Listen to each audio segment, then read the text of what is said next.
Red flags I ignored, and it cost me everything. And no, I'm not talking about a man. I'm talking about my health, my peace, my money, my time, my identity. Because here's what nobody tells you. The biggest heartbreak isn't a breakup. The biggest heartbreak is waking up one day and realizing you abandoned yourself. And today I'm going to expose the red flags I ignored, the ones that slowly destroyed my life while I was smiling and pretending I was strong. So if you're in your I'm fine era, this video might save you. Let me say something very clearly. Red flags are not always loud. Sometimes they look like, it's not that deep. I'll deal with it later. It's okay, I can handle it. I don't want to be dramatic. I'm just tired. No, babe. That's not maturity. That's self-abandonment. And I know this because I lived it. I was the girl who could carry everything.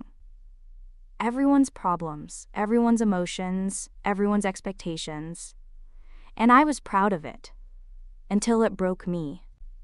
So here are the red flags I ignored and what they cost me. Red flag number 1. Your body is begging you to slow down, and you call it laziness. This one is personal. I ignored constant fatigue, stomach issues, anxiety, insomnia, hair falling, headaches, feeling heavy for no reason. And instead of listening, I romanticized suffering. I was like, okay, I'm tired, but I'll push through. I'll rest later.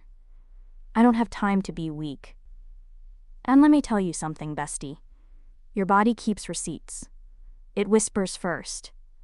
Then it screams. And when it screams, it doesn't ask permission. It shuts you down.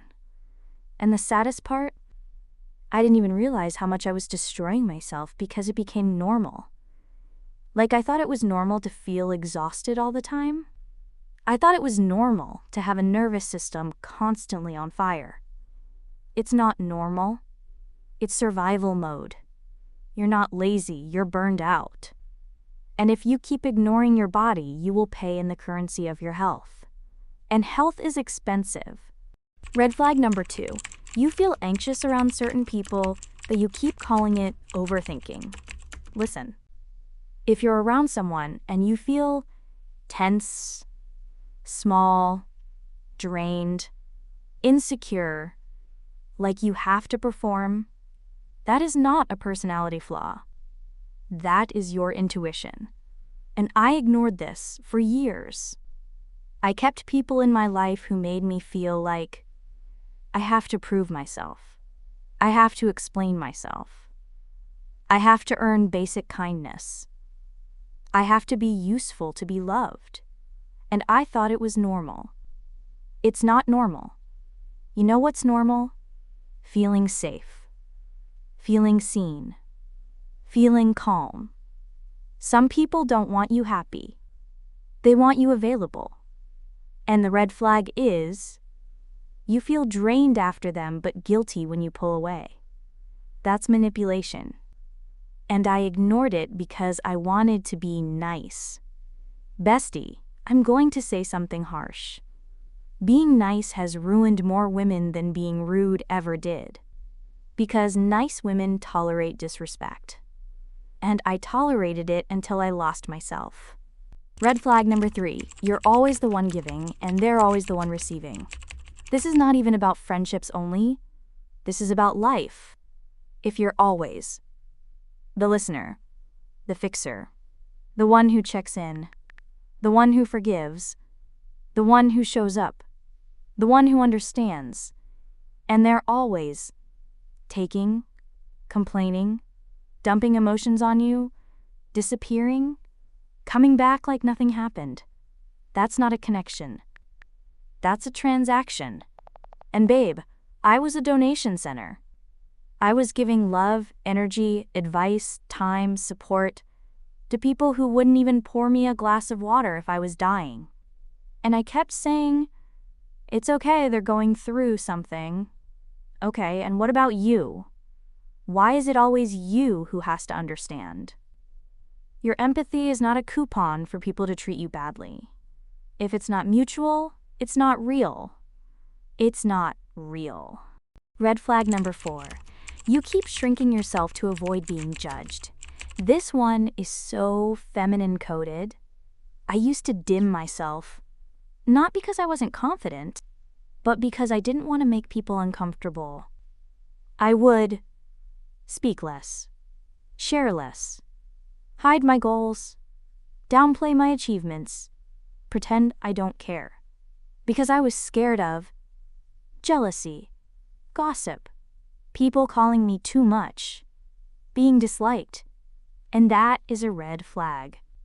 Because if you're shrinking, you're not safe, and when you're not safe, you can't grow. The moment you start hiding who you are, you start betraying yourself, and it costs you your identity. You become a watered-down version of you. And the worst part? People still judge you anyway. So you might as well be judged for being that girl. Red flag number 5. Your boundaries are constantly crossed, and you call it being flexible. I used to think boundaries were aggressive. Like, if I say no, I'm mean. If I confront them, I'm dramatic. If I set limits, I'll lose them. So I let people waste my time, speak to me however they want, expect access to me 24/7, guilt trip me into doing things, disrespect my schedule, and then I would sit alone and cry. Because I felt used, but I didn't want to be the villain. Bestie, a woman with no boundaries is a woman with no peace. Boundaries are not a wall. They're a filter. They keep your life clean. And when you start setting boundaries, you'll notice something scary. Some people will leave. And that is not a loss. That is the trash taking itself out. So yeah, those were the red flags I ignored. And if you recognize yourself in this video, I need you to hear me. You are not too sensitive. You are not dramatic. You are not overthinking. You are waking up. And that is the most powerful thing a woman can do. If this video hit you in the chest, comment, "I choose myself." And don't forget to like, subscribe, and share this with the friend who keeps abandoning herself just to be loved by life. Because we're not doing that anymore.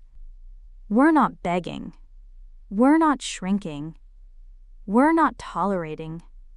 We are becoming her.